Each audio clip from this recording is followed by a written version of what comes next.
I am Mark and I am 28 years old living in London, a city that breathes with 1,000 different stories every second.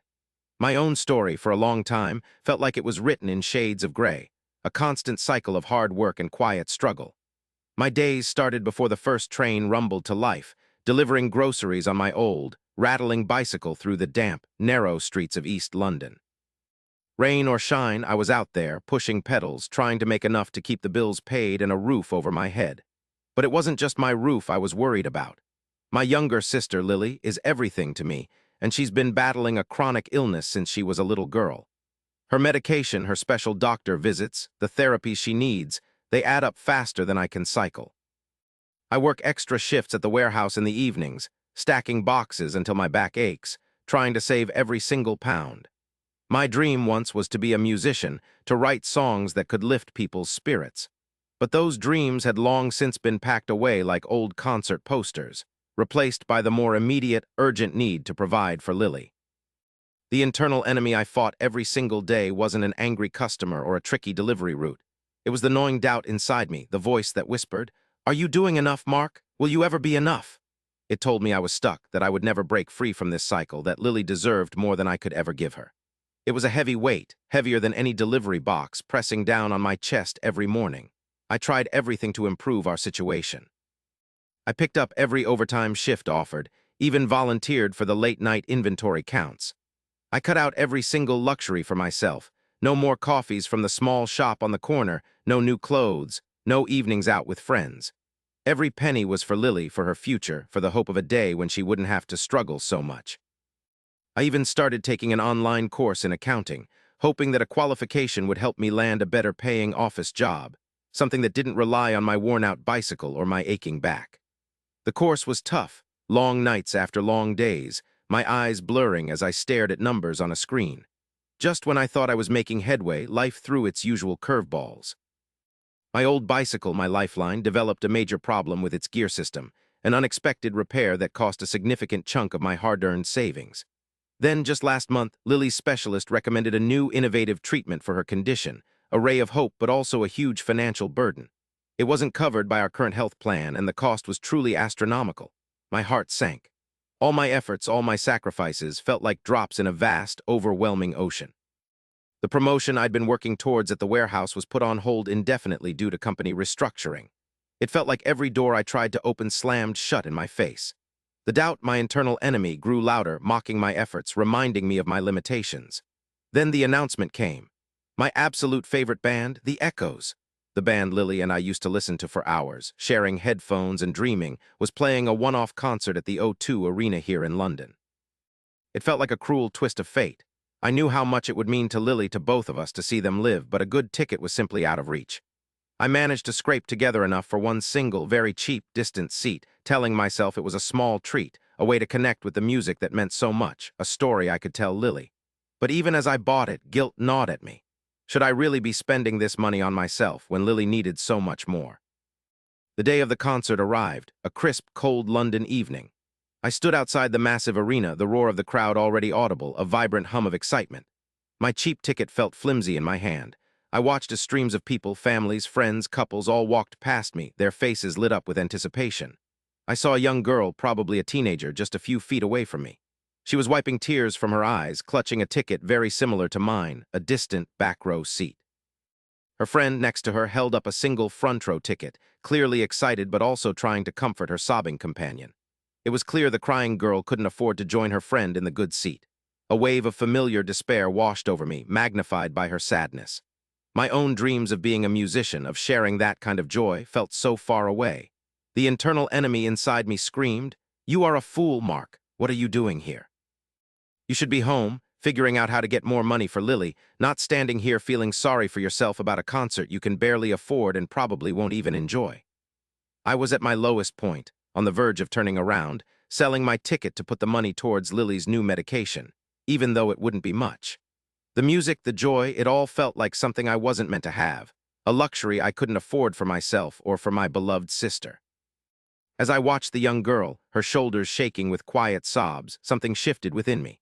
Her raw sadness, her longing to be close to the music, it mirrored so much of what I felt, not just for the concert, but for life itself, for Lily's chance at a better life. And then a different thought, a small, quiet voice that wasn't my internal enemy, spoke up. It was Lily's voice, clear as day, from all those times we listened to the echoes together. She would always say, "Music is meant to be shared, Mark. It's meant to connect us." And she would also remind me, "Kindness, Mark, kindness always finds its way back." In that moment, the weight of my doubt, the internal enemy that had been crushing me, seemed to loosen its grip just enough for me to breathe. I might not be able to fix all of Lily's problems, not yet, but I could do something small, something kind, right here, right now. I reached into my pocket and pulled out the single front row ticket I had miraculously won in an online lottery weeks ago, a small flash of fortune I had almost forgotten in my despair, a ticket I had considered selling just moments before. I knew without a doubt that this ticket, this dream seat, was not for me, not tonight. I walked slowly towards the crying girl. She looked up, her eyes red-rimmed and startled. "Excuse me," I said, my voice a little shaky. "I couldn't help but notice you're a big fan of the echoes." She nodded, still sniffing. "I have an extra ticket," I continued, holding out the front row pass. "It's a gift, please take it. Music like this, it's meant to be felt up close, not just heard from afar." Her eyes widened, focusing on the ticket, then on me, disbelief warred with a glimmer of hope on her face. Her friend gasped beside her. "Are you serious?" the girl whispered, her voice barely audible. I smiled, a genuine smile that reached my eyes for the first time in what felt like months. "Absolutely, go on, enjoy the show." She slowly took the ticket, her fingers trembling. Then with a sudden burst of energy, she threw her arms around me. Thank you so much. You have no idea what this means," she cried, a pure, unadulterated joy bubbling up from her. Her friend was just as shocked, thanking me profusely. I felt a lightness I hadn't expected, a warmth spreading through my chest. It wasn't the roar of the crowd or the thumping bass of the echoes on stage, but the quiet, profound joy of making someone else's day. I watched them disappear into the crowd, the girl's face beaming, before I turned and walked away from the arena. The money I would have spent on transport and a snack inside, I put it directly into the special fund for Lily's new medication. I might not have seen the echoes that night, but I heard a different kind of music, a melody of kindness and connection. In the following weeks, my life didn't magically transform overnight, but something fundamental had shifted within me. The internal enemy of doubt still whispered, but its voice was softer, less convincing. I felt a renewed sense of purpose, not just in providing for Lily, but in seeking out moments of connection and kindness. Lily was incredibly proud when I told her what I had done. "You're the best big brother in the world, Mark," she said, her eyes shining.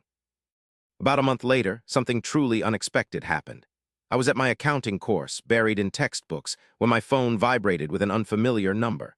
It was a representative from a London-based charity focused on helping families with chronic illness, one I'd never heard of.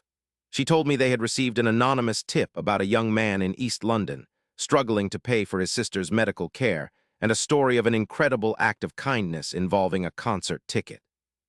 The girl I gave the ticket to had found my old cheap ticket stub, which still had my name and seat number from when I bought it, and she had shared the story without mentioning my full name on a local online community forum, hoping someone might know who I was. The forum post went viral, and someone from the charity connected the dots. They offered to cover a significant portion of Lily's new treatment, a grant that would take an enormous weight off my shoulders. I was speechless, tears streaming down my face in the middle of a quiet library. It felt like an impossible dream come true. My new normal wasn't just about working harder, it was about working smarter and with a new sense of hope. The financial pressure eased, allowing me to focus more on my studies, and eventually I landed a junior accounting position, a stable income, and a clear path forward. I started volunteering with the charity that had helped us, sharing my story, offering support to other families who felt as lost as I once had. I spoke about the ripple effect of kindness, how one small act could lead to unexpected blessings. I even bought a new, reliable bicycle, and sometimes on my way to work, I'd pedal past the O2 Arena, a ghost of a smile on my face. A few months ago, I received a beautifully handwritten card in the post. It was from the girl I gave the ticket. Inside, she enclosed 2 tickets to a smaller, intimate gig at a venue in Camden, a local artist she knew I would love. Her note simply read, "Mark, it's my turn to pay it forward. Please go and enjoy the music. It's meant to be felt up close." I sat there holding the tickets, a profound sense of gratitude washing over me. Life had come full circle. Things truly do get better, not just by waiting, but by believing in the power of a little kindness, even when your own world feels like it's falling apart. That night, I took Lily with me. Her eyes sparkled as we listened to the music, side by side, our hearts full, finally feeling the rhythm of a hopeful future.